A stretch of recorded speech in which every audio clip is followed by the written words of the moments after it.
But even the good change you see brings chaos. And that's what people, I think, miss. And that's why I think we so run from change. We're such avoiders, when it comes to change, even though we know it's coming, is that something doesn't feel all good about it, even though it's a good thing.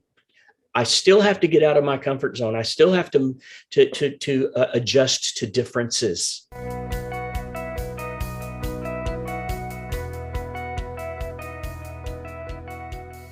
Welcome to today's episode of What to Say and How to Say It. Today I'm with Kyle Hargrove. He's our favorite licensed professional counselor. We're going to be talking about relational change, the process that you go through, because there is a process. And if you don't know where you're at in the process and what's necessary for your relationship to change, guess what? You're going to be stuck with what you've got now. And if it's hard, it's going to be hard. It's going to stay hard. And you're not going to like this, but changing it is also going to be hard. But you get to choose your hard, because what you're doing now, you wouldn't be listening to us if it was working. like you'd have something else to do with your time, But right now you're here because you want to know, how do I implement change in my relationship? And Kyle and I both have some experience around this. Kyle, you have like the super cool little graphic. If you want to pop it up, I'll read through it so that then you can start talking about it, and our people that are actually listening to the podcast without visual can hear.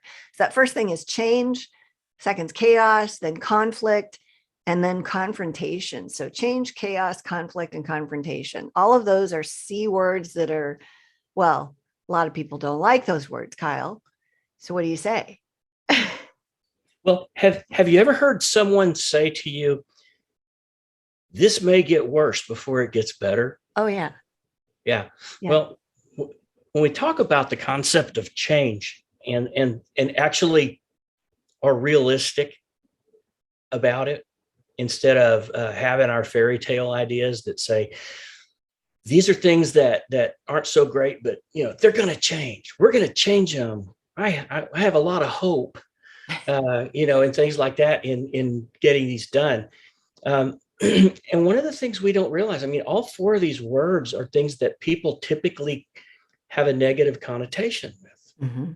We don't like change as a rule because we like the comfort of our routines, and not everybody handles change well.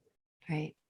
Some people actually are motivated by it, but I think most people prefer to stay in their routines, and sometimes their ruts. Mm-hmm. Chaos, well, that's just a bad word. That should be put on that list of profanity or profane words that can't be used on TV. Chaos, it can wreck a lot of stuff if it's left unchecked or out of control. Conflict is something that nobody likes. Nobody wants to be a part of it, and we seem to just kind of pretend that we don't have it, or pretend that there's a lack of it or a non-existence. But conflict is, it's necessary. Exists, and it exists in all of our lives. Some of it's big, some of it's little, some of it we don't even recognize as conflict because we're so accustomed to it.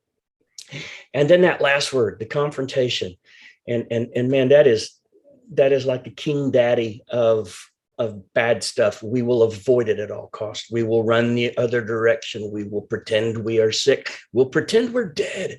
There are all kinds of things that we'll do to avoid confrontations most of the time, but certainly with specific people. Mm-hmm. The thing about confrontation is it can be such a wonderful game changer when it is done by people who have taken the time to develop the tools.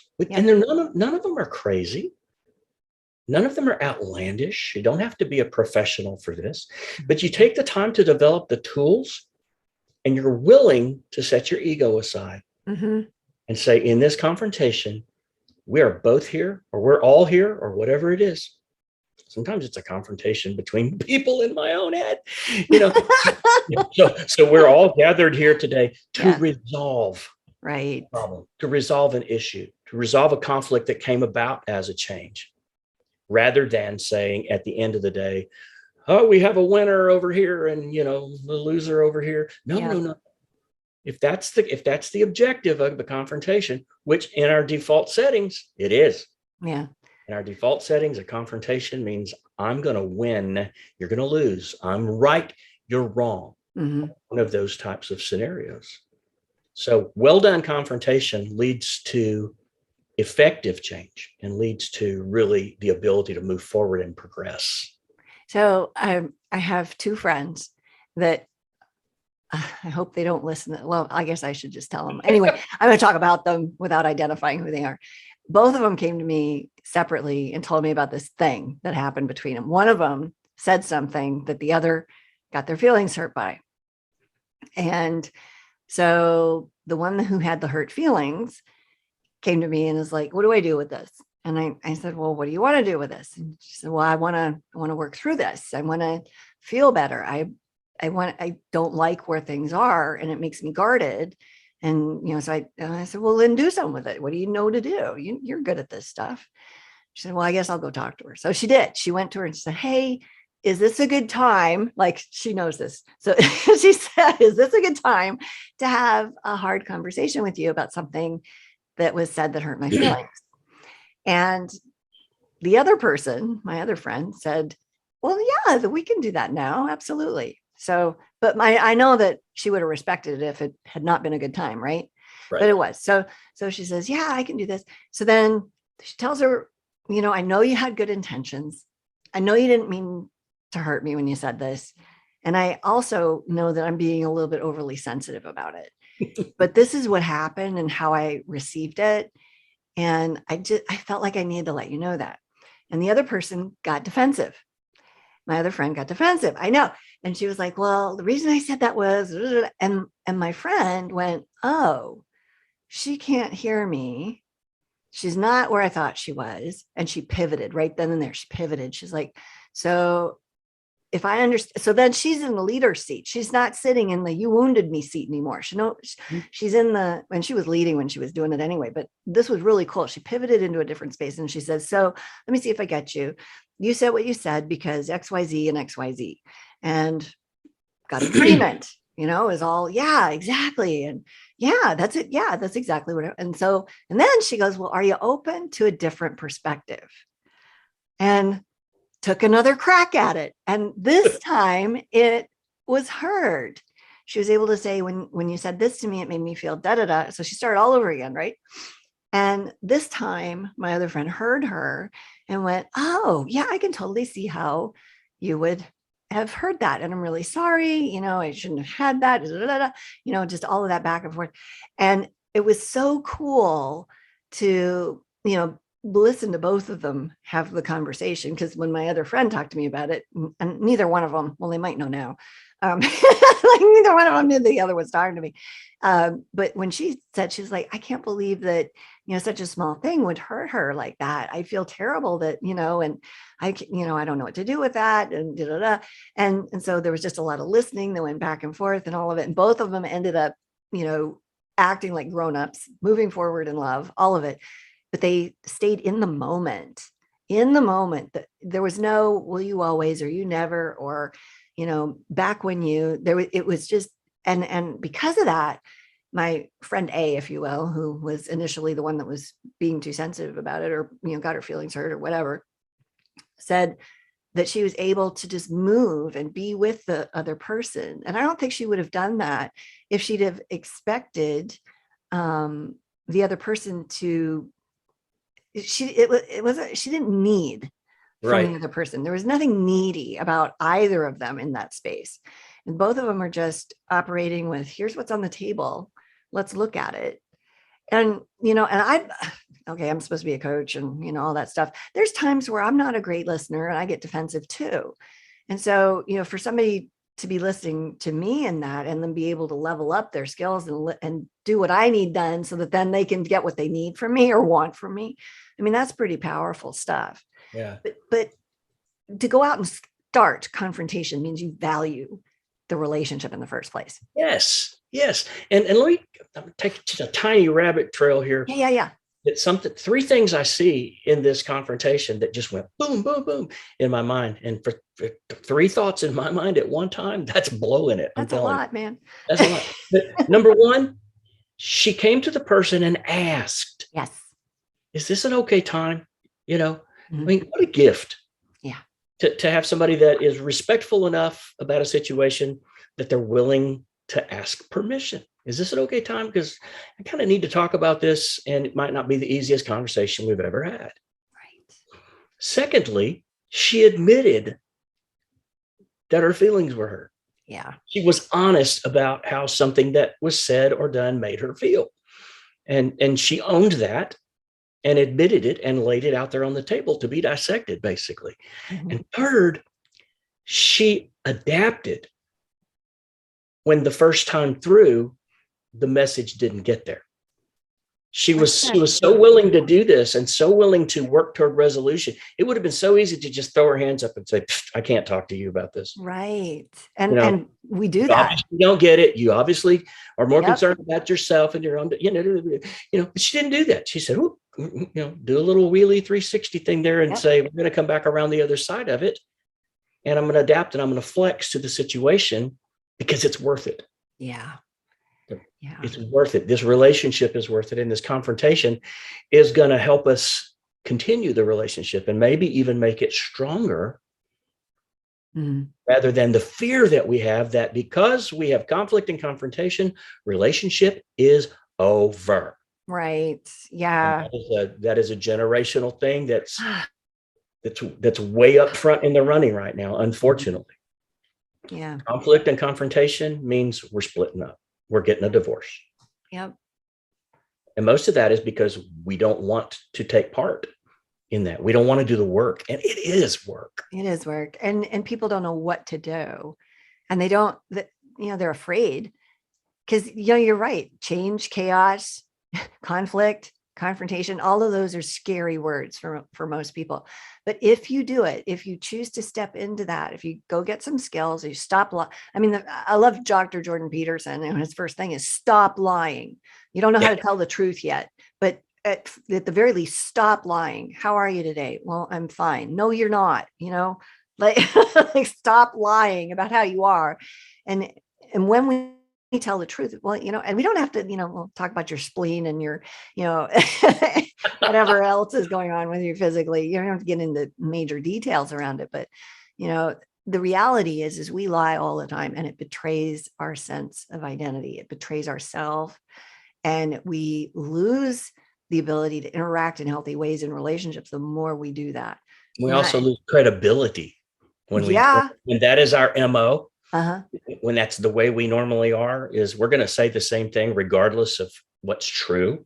Yep. We lose credibility. And I think that's something that just chipped away at and eroded when we kind of take on that way of communicating with people. Yep. Well, and if you live with teenagers, if you don't now, you may. And if you have, you might remember this stuff where they act in crazy ways and people pretend that it's normal, that it's all fine, and it's not fine. I've had so many interactions with people. I've just stopped and stared at them and said, what are you doing? Like, what is this about, really? Is there a way we can have a real conversation here without all of whatever this is that's going on now? Because that has nothing to do with what the topic is. Right. But for us to, people take the rabbit trails during conversation, and now it's about this and now it's about that. It's like, well, no, what is it that's bothering you? Let's dig underneath this thing, this anger that's coming out. And instead of being afraid of somebody's anger, let's look at that as here's a cue that there's something to be explored. Mm-hmm. Yeah. And when we started this, we started talking about the process that people go through. Chaos is part of that process. It is. And not only are each one of these part of the process, they're all necessary. Let me back up a step and go back to change for a moment. There's basically two types of change. There is change that we'll just define as unwanted change, or things that are surprise, that we're not expecting, that we haven't planned for, that we're not we haven't budgeted for, that things that happen, that life happens, and it brings changes that we don't like. Tree falls on your house. Wasn't planning for the whatever deductible. Right. Right. Yeah. Okay. I went through the experience of going to bed one night with a mother. Waking up the next morning without one. Had no expectation of that whatsoever. I didn't like that change. Mm-hmm. That was one of those changes that wasn't in the plans, and there was no plan for it. Yeah. So the other kind of change is when we say, what is happening is at least not the most effective or efficient way for us to be going about things. At least, okay, maybe even more so, what is happening is bad. Mm-hmm. It's not working. The ship is sinking, and we have to make a change. So those are the kind of changes that you put on the schedule. That you say, change is coming, and it's going to make us better. It's going to be good. We're going to be better at what we do. We're going to be a better, husband and wife, parent, whatever it is. Yep. But even the good change you see brings chaos. Yeah. And that's what people, I think, miss. And that's why I think we so run from change. We're such avoiders, when it comes to change, even though we know it's coming, is that something doesn't feel all good about it, even though it's a good thing. I still have to get out of my comfort zone. I still have to adjust to differences. Well, everything in our bodies, thousands and thousands of cells are wired to keep us doing what we're doing now. Right. And it's so almost like a mental muscle memory. It is. And we're comfortable in that. Mm-hmm. We know what to expect, and we know what's a surprise, and we know what's normal, and we know what's not. Even if it's something that's terrible for us, we'll still do it. Yes. Oh, yeah. Because it's habit. Terrible things are our best friends, because at least we know what to expect. Right. Yeah. But when the good change, or the changes that we're told are going to be good, end up also being chaotic, because it interrupts things. Mm-hmm. It causes us to have to go a different way instead of the way we've always gone. Sorry about that. I didn't mean to hit things, but I get excited sometimes.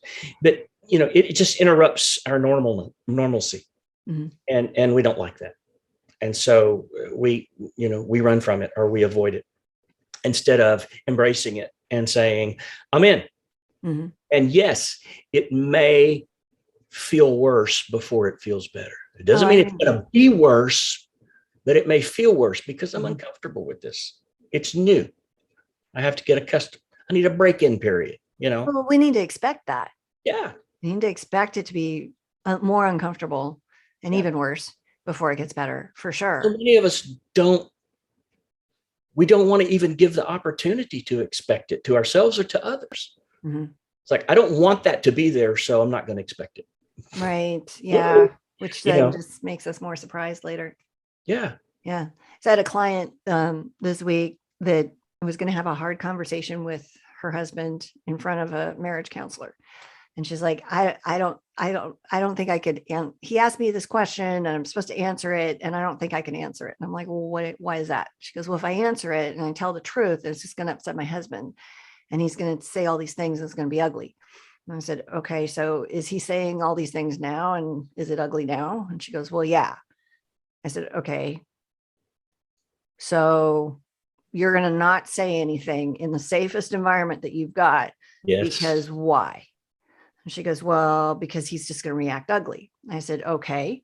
So what if that's normal? Yeah. How is that different? And she goes, well, I don't like creating that. I said, but what if in the creation of that, your counselor can then help you facilitate something different, like 3 months from now? Right. I mean, you get to choose your heart. Your heart, what you're dealing with right now, his mean comments to you, that's hard, right? You know what that looks like. Are you enjoying that? She goes, well, no, that's why we're in counseling, is part of that. If he just stopped saying those things. I said, and how's he going to stop saying those things? She goes, well, he could just stop. I said, no, it doesn't cost him anything to say them. And so as long as that's the way it is, and you're endorsing his sinful behavior towards you by there not being any kind of consequence for his meanness, and you're still doing everything you do for him and expecting him to show up differently, you're getting what you're getting and you're reinforcing it. Why would he do anything different? She said, well, I'm afraid if I say something, to the counselor, then, my husband's going to act ugly. I said, well, he's doing it now. So what if the acting ugly that comes from this helps make things better? She goes, that's hard to believe. I said, yeah, no joke. Right. And what if it's going to be ugly for another 3 months before it gets better? She goes, well, I don't like that. I said, well, what if it's ugly now and it's going to stay ugly because it's been that way for 30 some years? She goes, oh, yeah. I said, for you to want something different and not show up any differently yourself, you're basically saying to your counselor, we're just going to pay you to do nothing for our marriage. I'm not going to do anything different. Yeah. But if you want something different, you got to show up different. And yeah, you're going to get more conflict. That's how people change. See, I like to see that as, we're going to pay you for these beautifully wrapped Christmas gifts and we're going to place them under the tree, but we're never going to open them. Yeah. We're never going to get to find out what's inside. We're never going to get to experience the benefit of things that you've gifted us with, things that you've helped us with, understandings and techniques and skills. And yeah. Well, and people want it easy. I mean, me too. Right. We've noticed that, the only time that people can have actual influence with someone else, like if I'm going to be a woman of influence, if I'm going to help my family, or if I'm going to be a leader of influence, if I'm going to help the people that work for me level up and do things that matter, then I have to have some credibility. Yeah. And my word has to have some weight to it. And so what does that mean? Does that mean that I throw myself under the bus all the time, that I lie about how I'm feeling, that I let people walk all over me? Or am I a person worthy of respect? I'm not an egomaniac either. I mean, there's that end of the pendulum swing as well. I don't want to rule by fear by any stretch of the imagination.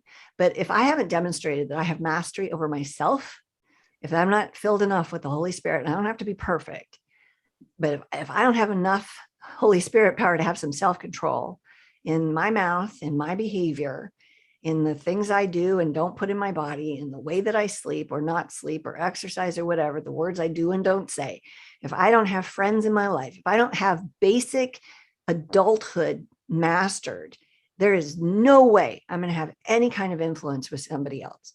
That just does not occur. And it's shocking to me that I was a child as long as I was as an adult. I mean, for me personally, I'm sorry, it's true. I was a child way too long. And I didn't realize that. It had nothing to do with your age. No, it had nothing to do with my age. What is an adult? An adult is somebody that can take care of someone else.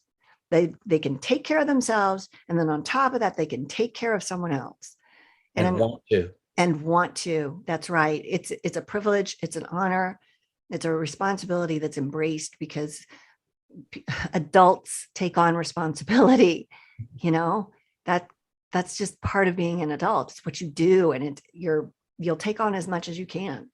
And it doesn't scare you. But you look at people in relationships and at the basic level of that, we're talking about process of change. The entry point for everybody is they're pointing fingers at the other person. They're blaming each other instead of looking at themselves going, how do I show up differently? What can I take responsibility for? Where do I need to grow session one of therapy. Yeah, exactly. The finger pointing. Literally without exception. Yeah. Yeah. And then they scream at each other for the first 10 minutes and the therapist says, whoa, obviously we're experiencing some difficulty in communication. Oh, we thought we were communicating. We were screaming. No. Well, you were, you just weren't doing it well.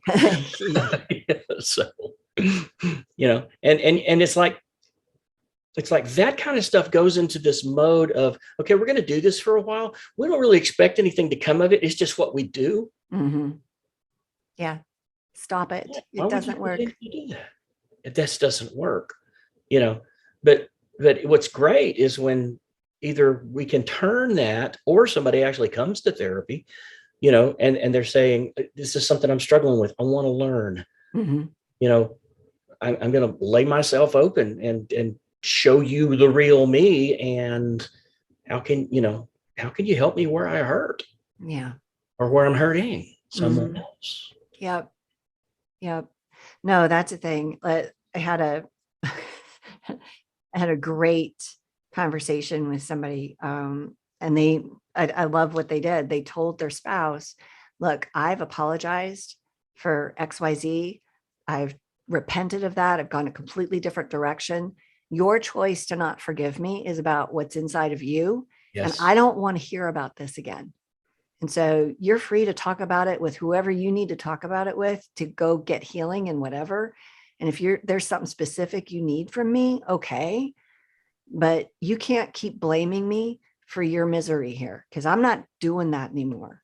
That piece of me is gone. It's different now. And if you want to Wow. join me in reality, great. But your unforgiveness is yours. And I'm not going to hang out for more conversation with you about this topic. And I was really proud of them, because it was the spouse was like, well, I don't know what to do with this. Oh, yeah. You know? What a crossroads, though. Right.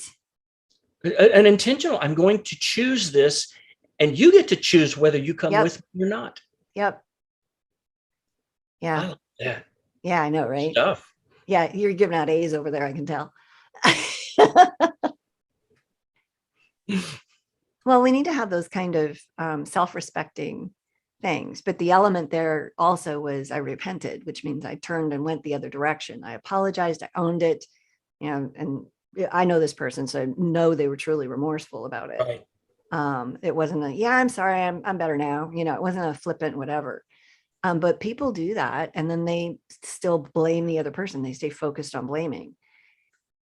You don't have to put up with that. Yeah. You have to show up differently in it, or they're going to keep doing it. And it's not good for them or the relationship to tolerate that kind of behavior. And the truth is, a lot of people will say the words, they'll say, the things, especially about forgiveness. But then as time goes on, their actions say something completely different.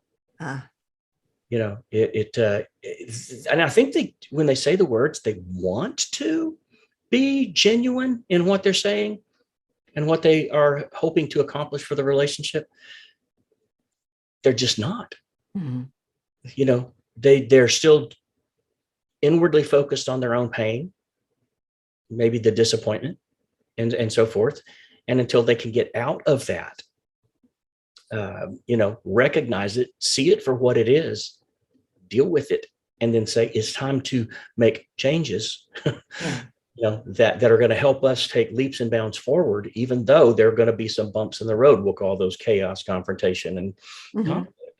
Yeah, we're in it together, and we'll show that by our actions. But when the words don't match up, man, that's a terrible place to be. Well, that entry level place of blame is a victim mentality that people choose for themselves. And, I've been in one of those multiple times in my life, right? Like, it's no joke. Like, you hurt, and the last thing you feel like doing is say, well, I'm responsible for this mess. And yeah, maybe that person did something terrible. Yeah.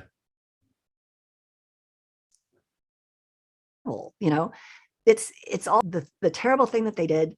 And then what I do with it, I have all the opportunity in the world to show up in a healthy way, even in that, and have joy, walk in the Spirit, be led by God, and be okay. Yeah. As long as I'm focused on what it is that my part is in this. Right? You are so right. And that part about that I just spoke about a second ago about, saying, I forgive you. Mm-hmm. I offer my forgiveness or whatever. Sometimes the best thing we can say is, I want to, I think I will, I'm just not ready to yet. Yeah. And it's a place a lot of people get stuck. And then you add that, to that, their own shame and guilt for not being able to get past that and through that. And, you can just start throwing the penalties for piling on because that's what's going to happen. Yeah. No, that's legit. I think it's reasonable to give yourself some time to experience those emotions, talk them through with a therapist like yourself or a coach, God, There's an important one. Yes. Yes. But you have to work through that stuff so that you can draw a line through that debt and move on, because carrying it around. Honestly. Yep. Yeah. No, that's legit. we're talking about process with all this, and we have I'm stuck in blame, I'm a victim, you're the problem. That's where people enter into this. Then somewhere somebody decides we're going to do some change, and maybe they both are all open to the possibility of change. They think they want it. Like we all think we want it. And then it comes down to, well, you said you wanted to run a marathon, but training for that sucks. It's just awful business. But they want to, so they start the process and they start going through that. And then they get kind of knocked around by the chaos piece in there and the conflict piece in there, and choosing confrontation and all of those things. I mean, there's so many sub points to those transformational conversations and opportunities there. Yeah. What do you recommend to people to help them get through from blame into a space of ownership and taking responsibility so they can navigate going forward more healthfully? Don't jump. Because what happens, most of our default settings are we go through the change or recognize the change at least, and that, I don't like it. And like you said, we get knocked around by the chaos. And when we get to the conflict step up there, jump off. Yeah, I quit. It's too hard. Yeah. Confrontation often never even happens, at least not the big one that needs to. Yeah. So that, my advice is see it through, understand it is a process, and it doesn't feel good going through it, because you not only have to talk about the hurts that have been done to you, you have to own parts of this. Yeah. This has to be approached and accomplished as a unit, as a team, as people who care about the relationship more than they care about their current feeling. Yeah. And understand that the feeling, given the right attention, will not always be that way. But if you want the relationship to be there, then you got to participate. You got to play the game. Well, and the hard thing, I think, Kyle, is that people get stuck in the discouragement and the despair of the wounding and all of that, and they're ready to give up. And what they don't know is that that's when they need to persevere more than ever. Right. That's when they need to hunker down and, okay, am I taking care of myself? Like, oh, I haven't eaten today. Maybe that's contributing. Oh, I haven't had a good night's sleep in, 7 days. Or, okay, I haven't been with a friend or done something that's brought me joy. Like I've got one of our coaches, she's going through this really intense prayer minister training. And it's no joke. Like it's with Deeper Walk International. They're a great organization, but it's like master's level stuff, right? Pretty intense and all that. And there's just a lot. And one of the questions I asked her recently, I was like, just checking in. You're still filling your joy cup, right? You're doing all this stuff. It's pretty intense. Just want to make sure you're taking care of yourself. Just like, oh yeah, I got this. They make sure. And I was like, well, that sounds about right, because Deeper Walk is cool that way. But let's say you're getting a degree, or you're going to school, or you're getting extra training, or your work hours have increased, and then you got conflict with your spouse, and then you've got a teenager or something, because teenagers and toddlers or newborns, I mean, it's all just chaos late at night. That's when they want to have your attention in the middle of the night. They're all the same, just a little bigger each time. Yes, toddlers with big problems. That's teenagers, man. So, how do you, well, you got to hunker down and make sure that along this path, you're taking care of yourself, because otherwise you slide into that discouragement, that pit more readily. And those are the times where, the faith muscle is built, where the perseverance is developed, so quitting is not the right answer, even though it feels like it might give you some reprieve. The reprieve comes from the basic self-care stuff that people tend to give up when they're dealing with life's hard circumstances, And you can't do the upper level things if you're not doing the foundational things well. Exactly. Yeah. No, that's no joke. When my dad died 20 years ago, I was out in Montana. We went, I was able to be there when he died, but holy heck, was that emotional, right? Yeah. To be with him when he passed was just, whoa. And we were there for 2 weeks. And at one point I just wanted to get out of town, and I went out to the mountains, and I got to go horseback riding. and I needed to go horseback riding because my joy cup was empty, just empty. And, mothering 3 little people, 6, 3, and 1, and, trying to have it together for my mom, and, just your joy cup had a hole in it. Oh man, like somebody took a shotgun to the bottom of that thing and just blew it wide open. And I remember riding with my friend Lina, and it was the most beautiful day. It was a little bit cold, and the leaves were changing on the trees, and the mountains were beautiful, and the air was so crisp. And I remember that like it was yesterday. It was 20 years ago. But that moment, I was so present in that moment that it filled me in a way that helped me navigate the rest of the time that I was there, and get through that differently than if I had not done it. I was able to then speak at the funeral, and, just I rallied. I had this energy that I didn't have before, made a decision to go speak at my own father's funeral, which I thought was kind of interesting. Later, I went, I didn't need to do that, but I'm glad I did. Right. But I wouldn't have had the energy for it. But that's a piece of this that people need to know, is that when you're going through hard things, take care of yourself. Spend time with your friends, stay hydrated, get sleep, eat right, exercise, do the stuff that brings you joy. Well, the negative feelings shoot us to one extreme or the other on the spectrum, when really what we need the most is balance. Good point. And it's that's where we need our friends and our neighbors and our spouses and our family members to just, put their hands on our shoulders and say, stop. Mm-hmm. Let's think this through together. Yeah, absolutely. Well, this has been a great discussion today, talking about process. Is there anything else that you want to make sure they know before we sign off? Change is a coming. It's guaranteed. Be ready for it. Yeah. Very, very true. Well, if you want some ways of handling change, you can go to greaterimpact.org and grab our free ebook, Stop Walking on Eggshells. And in the meantime, if you want to pick up another episode, if you found today of value, be sure to listen to or watch the next video or episode here in our podcast, What to Say and How to Say It. Have a great day.